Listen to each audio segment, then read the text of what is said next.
ऐसे मॉडल में और उस मॉडल को हम एडमिन पैनल से कैसे डेटा को उसमें इंसर्ट करते हैं। आज हम इस ट्यूटोरियल में सीखेंगे कैसे उस डेटा को जो हमने एडमिन पैनल से इंसर्ट किया था उस डेटा को हम फैच कैसे करेंगे और किसी भी HTML पेज पे हम उसको रेंडर कैसे करेंगे। तो सबसे पहले अगर हमने मॉडल क्रिएट कर रखा है और उसमें डेटा डाल रखा है तो सबसे पहले हमारा आता है URL डिसाइड करने के लिए कि किस URL पे वो किस पाथ पे मैच करके वो व्यू पे जाएगा। तो सबसे पहले हमें urls.py जो कि ऐप के अंदर नहीं, ये जो हमने प्रोजेक्ट स्टार्ट किया था उस प्रोजेक्ट के अंदर एक और फाइल बनती है उसी नाम से। उसके अंदर urls.py डिफाइन होता है, settings.py जिस डायरेक्टरी में है। तो इस डायरेक्टरी में आना है, हमें इस फाइल को ओपन करनी है और इस फाइल में ऐसा कुछ दिखेगा जब हम पहली बार स्टार्ट करेंगे। तो इसमें क्या होता है, इसमें रेगुलर एक्सप्रेशन होता है कुछ जो मैच करते हैं उस पाथ को और फिर उस पाथ के अकॉर्डिंग व्यू पे जाके वो फंक्शन पे रेंडर होते हैं। तो हमें अगर कस्टम करनी है, जैसे कि ये एडमिन का एक पहले से बना हुआ होता है एडमिन का, जो कि हम स्लैश लोकल होस्ट 800 लिखते हैं तो ये साइट ओपन हो जाती है। ये ऑलरेडी डिफाइन होता है, ये एडमिन पैनल का पाथ होता है ये। तो हम अगर कस्टम कोई भी URL बनाना है तो उसके लिए हमें वो पाथ डिफाइन करना होगा। उसके लिए हम URL, और ये R होता है रेगुलर एक्सप्रेशन के लिए, और एक्सपोनेंट का होता है कि पहले मैच करेगा ये फर्स्ट स्ट्रिंग को, इनिशियल स्ट्रिंग जो होती है उसको मैच करता है ये। और उसके बाद जो भी आप रेंडर करना चाहें जिस नाम से, जैसे कि अगर मैं इंडेक्स करता हूँ तो मुझे लोकल होस्ट के बाद से इंडेक्स लिखेंगे तब ये पेज और ये व्यू ओपन होगा। तो मैं अभी इसको इंडेक्स कर लेते हैं। इंडेक्स के बाद ये एंड ऑफ स्ट्रिंग होती है।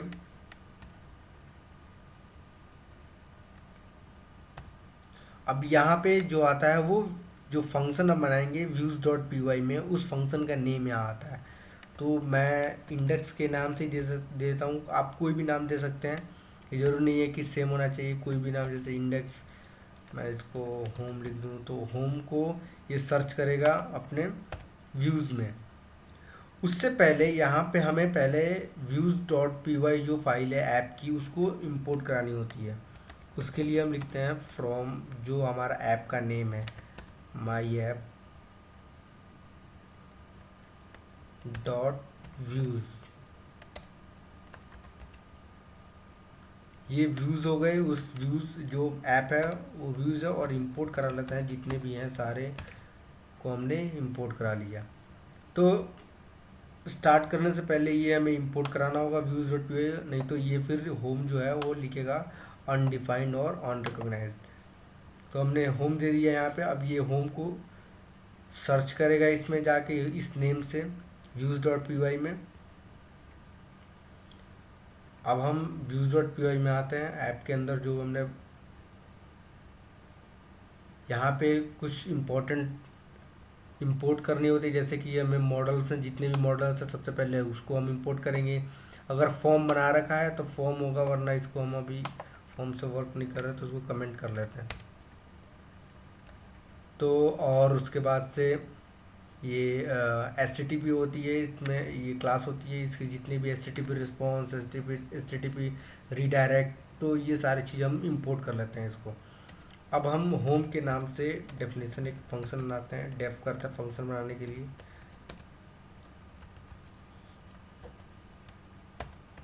होम के अंदर अब हम जितने भी डेटा हैं उसको, सॉरी यहाँ रिक्वेस्ट आएगा, ये रिक्वेस्ट एक सेशन होती है जो करंट जो भी हम वर्क कर रहे हैं उसको फैच करती है, और इसके अंदर वो सेशन का डिफाइंड होता है इसमें। तो हम इसमें पहले जितने भी हमारे जो डेटा हमने फैच करा था models.py में वो हम फैच कर लेते हैं इसमें। उसके लिए एक कोई भी वेरिएबल आप ले लें। हमारा मॉडल का नेम है स्टूडेंट डॉट, अगर हम यहाँ ऑल देते हैं तो जितने भी डेटा हैं वो सारे फैच हो जाएंगे। अब हमें इसको रेंडर करनी है तो उसके लिए रिटर्न होता है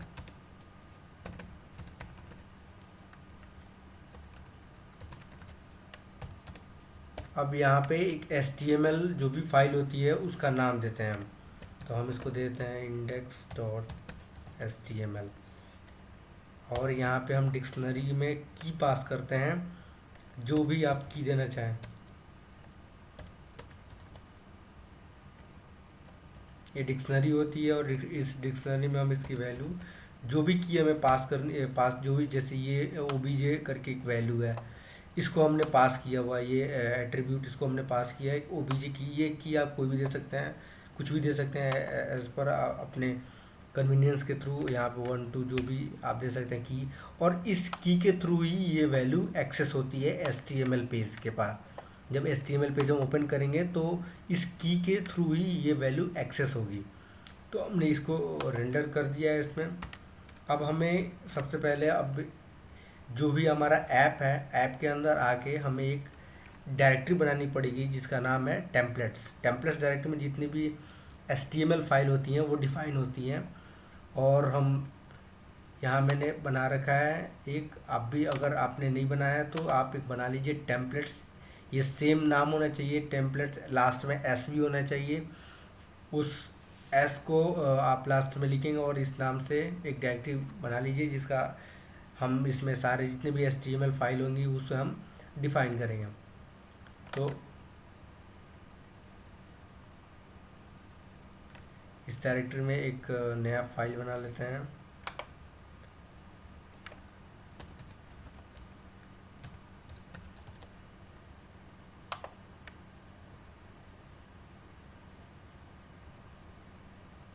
अब यहाँ पे सिंपली हम एक फॉर लूप लगा के, अगर आप कुछ भी यहाँ नहीं भी लिखते हैं तो भी ये वर्क करता है। जैसे कि अगर मैं पहले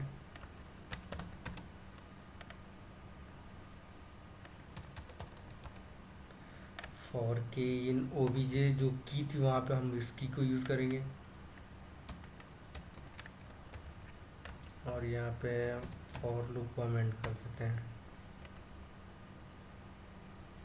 अब यहाँ पे हम के को प्रिंट कर देंगे।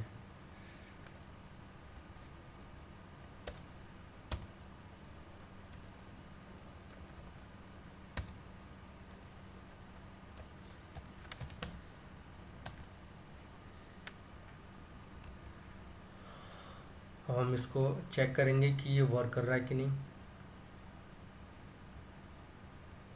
सिंपली एक रिटर्न टाइप अगर हम इसमें देना चाहें तो एक हम इसमें दे देते हैं, जैसे कि स्टूडेंट में नेम देते हैं। आप कुछ भी एट्रीब्यूट जो हमने यहाँ डिफाइन कर रखा है models.py में,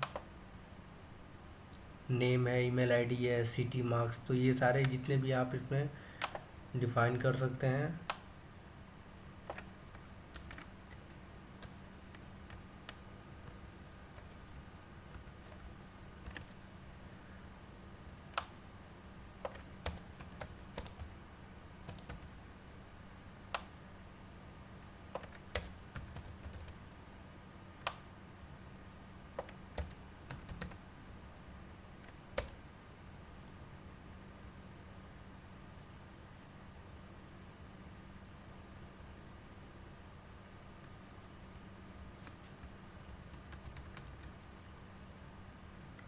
अब हम इसको रन करके देखते हैं एक बार। और इससे पहले एक चीज़ और हम यहाँ डिफाइन कर देते हैं, इफ़ जो ओबीजी की वैल्यू है अगर वो आती है तो ये रन होगा, अगर नहीं है किसी की तो यहाँ पे ये वो रन नहीं होगा। अगर हम ऐसा नहीं करते हैं तो फिर एक एरर आ जाती है कि एट्रीब्यूट नॉट फाउंड करके एरर आ जाती है। तो उससे बेहतर है कि हम पहले ही डिफाइन करते हैं। अगर वो ओबीजी में एसोसिएटेड डेटा होगा तो रन करेगा, नहीं होगा तो रन नहीं करेगा, सिंपल ब्लैंक आ जाएगा वहाँ पे। तो हम यहाँ इसको रन करते हैं अब जाके अपने ब्राउज़र पे।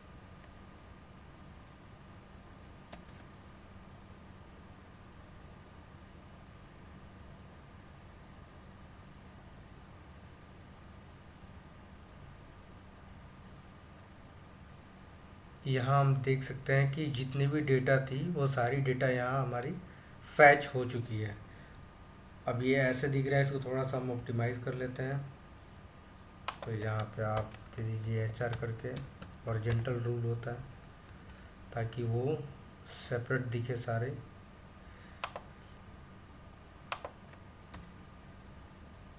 यहाँ एक डेटा है, ये दूसरा, ये तीसरा, जितने भी हमने सेव करे हुए थे ये सारे डेटा यहाँ फैच हो चुके हैं। अब इसमें अगर हम कुछ CSS लगाना चाहें तो वो भी आप लगा सकते हैं, नॉर्मल सा HTML फाइल देके। अगर आप कुछ भी नहीं देते तो एक जेंगो में ऐसे ही ये एट्रीब्यूट डिफाइन होते हैं पहले से, आप नॉर्मल कुछ HTML टैग वगैरह देने की ज़रूरत नहीं है, आप डायरेक्ट भी इसको एक्सेस कर सकते हैं। लेकिन हाँ, इसमें अगर आप कुछ लगाना चाहते हैं CSS थोड़ा सा इसको अच्छा बनाने के लिए, तो आप इसमें CSS लगाने के लिए फिर आप HTML टैग वगैरह हैं तो आप दे के इसमें लगा सकते हैं। तो ये था हमारा, ये हमने डेटा को फैच किया। अगर आप कोई और भी क्वेरी यहाँ लगाना चाहते हैं, ये से मैंने और लगाया है यहाँ पे। अगर आप हम डॉट ऑर्डर बाई अगर हम करते हैं, ऑर्डर बाई डेट करते हैं हम, तो डेट से जितने भी डिसेंडिंग ऑर्डर में होंगे, सॉरी असेंडिंग ऑर्डर में, वो सारे यहाँ प्रिंट हो जाएंगे। चेक करते हैं इसको जाके।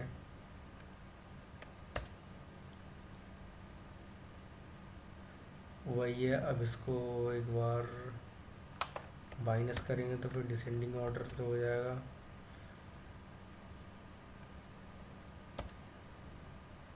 ये आप देख सकते हैं कि जो पहले हुआ, जो सबसे पहले हुआ था वो पहले आ रहा है, फिर उसके बाद से अकॉर्डिंग टू जो सबसे लास्ट में हुआ था वो सबसे लास्ट में आ रहा है।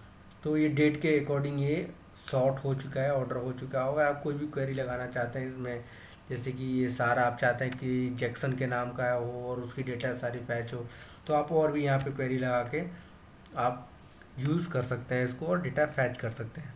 तो बस इतना ही इस ट्यूटोरियल में। अगले ट्यूटोरियल में हम देखेंगे कि कैसे फॉर्म के थ्रू हम डेटा को एक HTML फाइल में और मॉडल में हम इंसर्ट करेंगे फॉर्म के थ्रू। अभी तो हमने एडमिन पैनल के थ्रू किया था, अगले वीडियो में हम इसको फॉर्म बना के और उसको फॉर्म के थ्रू सबमिट कराएंगे एडमिन पैनल में, इसके डेटाबेस में।